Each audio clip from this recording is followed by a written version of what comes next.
Hello, beautiful human. Howdy, hi, and hello, hello, hello, hello.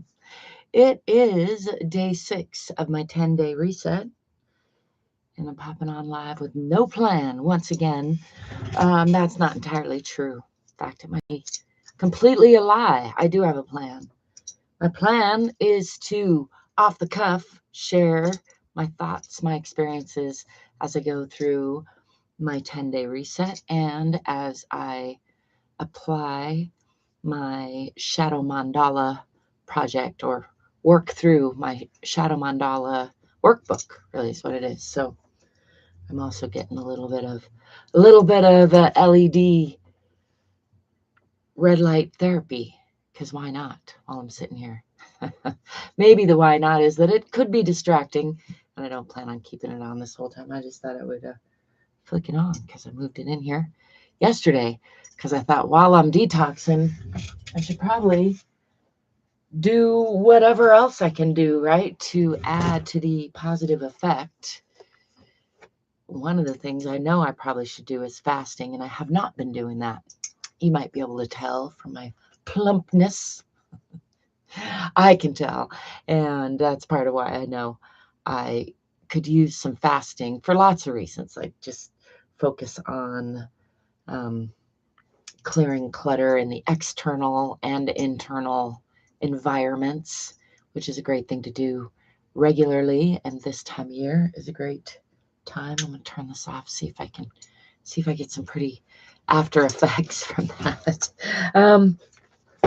So in case you missed my earlier sessions, I have been working through my Shadow Mandala workbook, which is in the process of being created. And I started it on day 2 of my reset. So I am on day 5 today. And I'll show you that's how far I got in my modified version, which has 8 sections and a center section, which is my hero section or my core section. And then I have a 9 section one without the core. They're both 9 sections, but different. It's a different version. That was the first one that I started to draw. So in both cases, I'm on the 5th section. And that section, I am thinking about the archetype of the outcast, which resonates deeply for me. I could mention again that I chose these particular archetypes to work on because they resonate for me, particularly in the present time. And so the little workbook that I'm putting together has a list of other archetypes, and there's really no right or wrong. So the project would be to choose archetypes or versions of self that resonate deeply and then explore those through symbology, through feelings, which are more the language of the subconscious, in an attempt to uncover some of the deeper unconscious beliefs that are driving behaviors a lot of times. So I think this is a great thing to do regularly. I've done a few iterations of it, but this is my first time doing it with this workbook because, well, it doesn't quite exist yet. It's in the process of being created. But so day 1, I did Two-Face or the mask. Day 2, I did the victim or playing the victim. Day 3, I did the judge. And day 4, I did why I'm acting the fool. And then today I am exploring how have I exiled myself, or that outcast archetype. And I just started doodling, and I do plan on working on these a little bit more. There's yesterday's childish fool for love, and today's outcast. I'm thinking about like a giant eye with a figure walking away for whatever reason. And it's a good time to mention that the reason mandalas and shadow work are such a great match is because, as I mentioned, the subconscious talks in or communicates in symbols and colors and feelings and movement even more than words and language and logic. And so, although I do tend to use a lot of words, my brain is pretty word oriented, but I think I'm using them in a little bit of a different way. Sometimes I'm combining that left and right brain logic and emotion aspect. In any case, I resonate deeply, as I started to say before, with all of these archetypes, but today's archetype, the outcast, is something I have really been struggling with since before the pandemic, but the pandemic brought it to my consciousness, my awareness, in a way that it hadn't been before. And then after the pandemic, there's just been a lot of iterations of, like, when I would be expecting it to get better, it seemed to get worse, air quotes worse, or more painful, really, for lack of any other better way to describe it, more debilitating on some levels. And I was writing a book on emotions and dysregulation at the time, really out of necessity to help myself work through that process. I did a lot of research, read a lot of books, did a lot of shadow work. And in that came to really see myself as an outcast my whole life in a new way. Like was like looking back with that hindsight clarity and seeing how even before I was born, I was sort of born into a story, to a single mother without a father on my birth certificate. She was exiled from her family for having me out of wedlock. So there's this like compounding aspect of the outcast, the exile.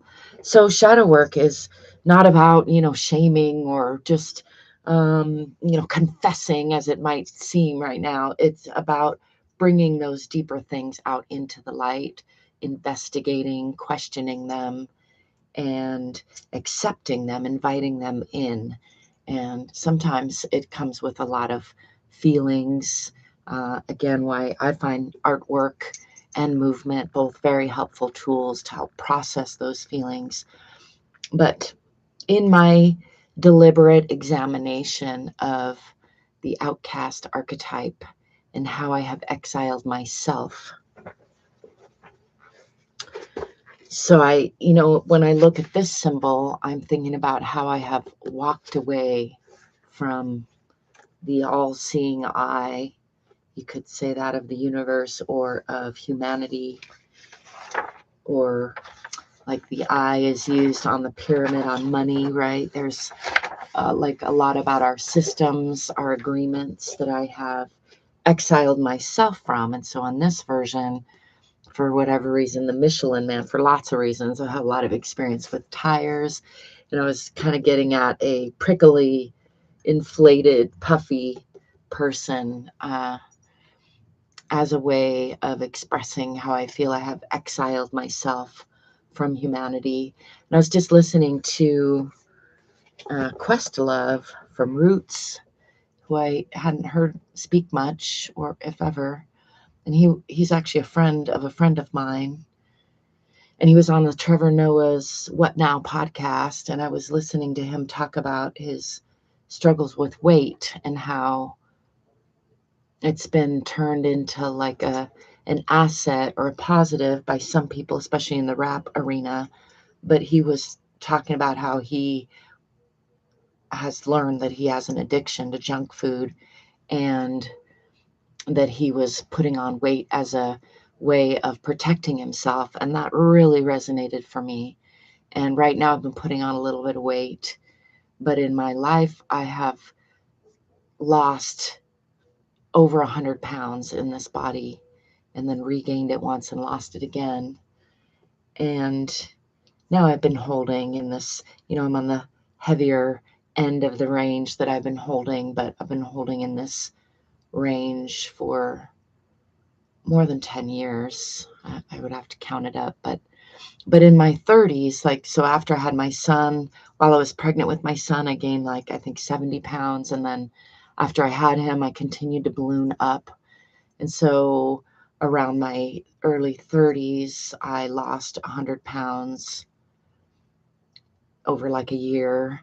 And then I gained it back over a few years, struggling with all sorts of things. Didn't really do the underlying work that I needed to change my identity. And during that time, I thought a lot about what I was just hearing Questlove talk about, which was that I felt like I was insulating myself from relationships by putting on all this weight. I can remember saying, in fact, that I remember, or that I felt like anyone who did love me while it was heavy like that, I could trust really did love me, because they weren't, they were loving the person underneath all that extra weight.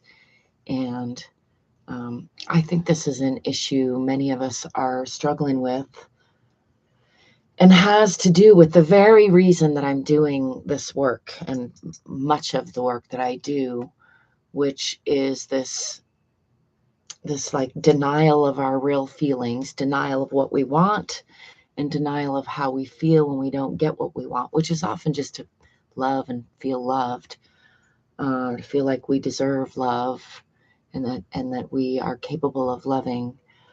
And somehow in that very basic rift, there's this unhealthy denial that seems to grow and grow and grow, where we try to deny aspects of ourselves. We act the way we believe we're supposed to act, and we want the things, or we say we want the things that we believe that society expects us to want. And in doing that, we sometimes create, well, in my body, it created autoimmune disorders, all sorts of health issues. And it's impossible for me to separate the physical and the mental / emotional aspects of dysfunction that I fell into. And of course, it's also impossible to know like how it would have been had I not had the exact struggles, or the particular struggles that I've had. But at this point, and from this perspective, it does seem to me that a lot of the chronic illness that I still deal with started and continues to stay with me due to my inability to really face and change my underlying beliefs, in particular those that don't really serve me in my wanting to become the person that I want to be. This is hence why the underlying subconscious work. And I didn't know when I started creating this workbook that Carl Jung, I did know Carl Jung is the one that we attribute to the idea of archetypes. I said that inside out. We attribute the idea of archetypes to Carl Jung, he came on the coattails or after Freud. They worked together briefly. Jung was younger. And so I knew that, but I did not know that he was using mandalas in a similar way that I've come to use them for shadow work, which is a concept that he brought to the table, or at least is accredited with. And that has to do with trying to get under the hood, as I've called it before, looking under the surface level of what's driving us. For often it's a surprising realization. So sometimes I'll use what I call the 7-layer dip. Well, I'll ask 7, sometimes only 5, but aim for 7 layers of why do I think that?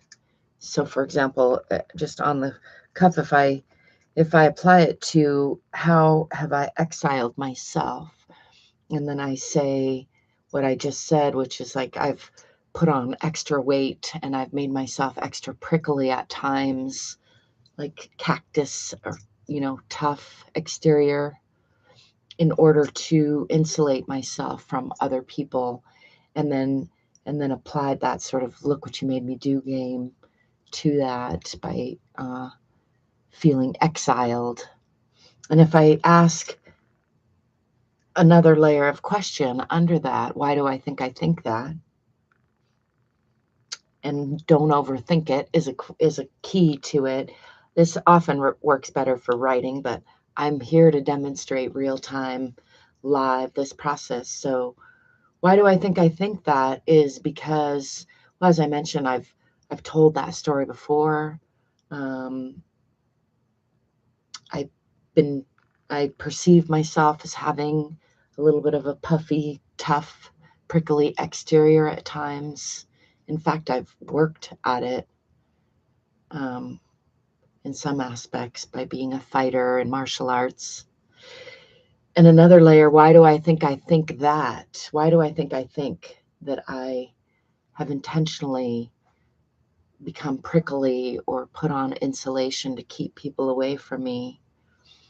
There's probably an aspect of me that really, in fact, I know there is an aspect of me that romanticizes the exiled one, the outcast. I was raised on, like the Dukes of Hazzard was one of my favorite shows, and Jack and the Beanstalk was one of my favorite fairy tales. Pippi Longstocking, Heidi. Yeah, all of my heroes, archetypal heroes, that when I look back, the ones that I admired the most and looked up to and wanted to embody were outcasts, were exiled. Robin Hood, I started shoplifting candy when I was a kid to give to other kids because I wasn't allowed to eat candy, and I was like 7 or 8 playing Robin Hood in my mind, stealing from the rich to give to the poor. So I think it came from great intentions. As they say, the road to hell is paved with good intentions, right? And another layer of why do I think that? Well, I suppose it's a convenient story as I just told it, right? It's sort of endearing, makes me makes my ego feel a little bit better about the whole scenario. And why do I think that? That circles around to like this judgment side of myself, or the victim, poor me aspect that I've been exploring all along. Under a lot of this, like why do I think that, often comes back to this layer of, because I don't feel I'm worthy of love, and I'm trying to like prove that to the world or myself or the universe. And it's my puppy dog grumbling at the dogs barking. There's also an aspect, like an addictive quality, just like Questlove was talking about being addicted to junk food, and he was getting at something that I've explored a lot, which is how we become addicted to our own chemistry. And for me, I definitely have experienced that victim mindset, that feeling of feeling exiled, that feeling of feeling betrayed and poor me.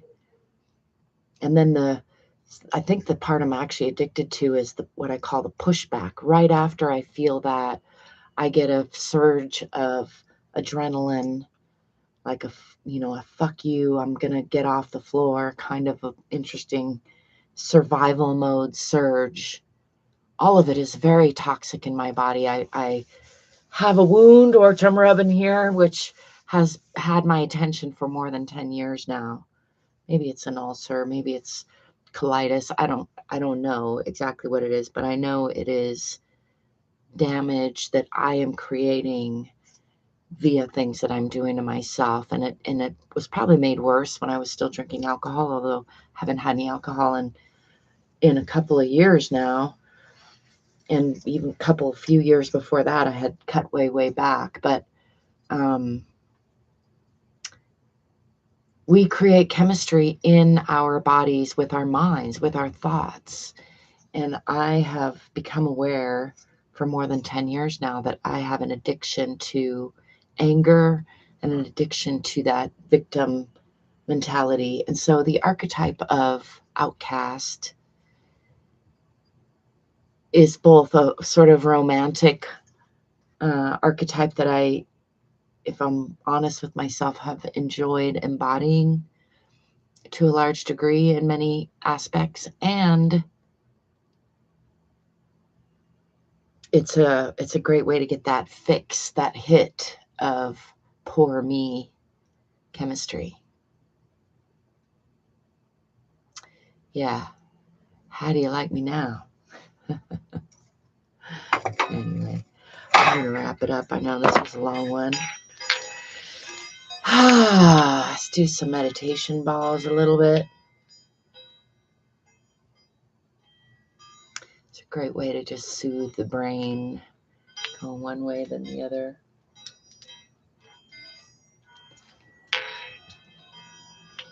If I had 2 sets handy, I'd do them at the same time.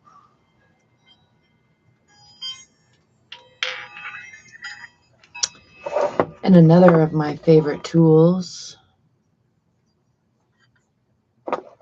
is this singing bowl.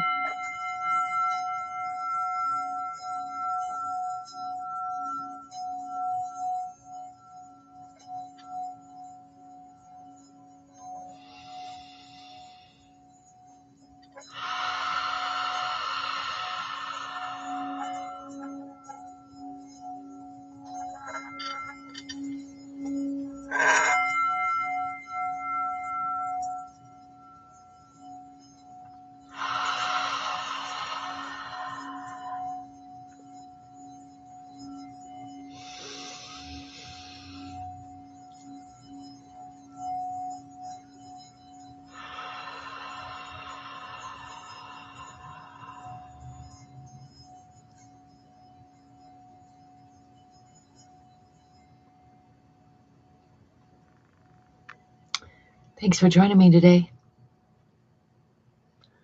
I'll be here tomorrow.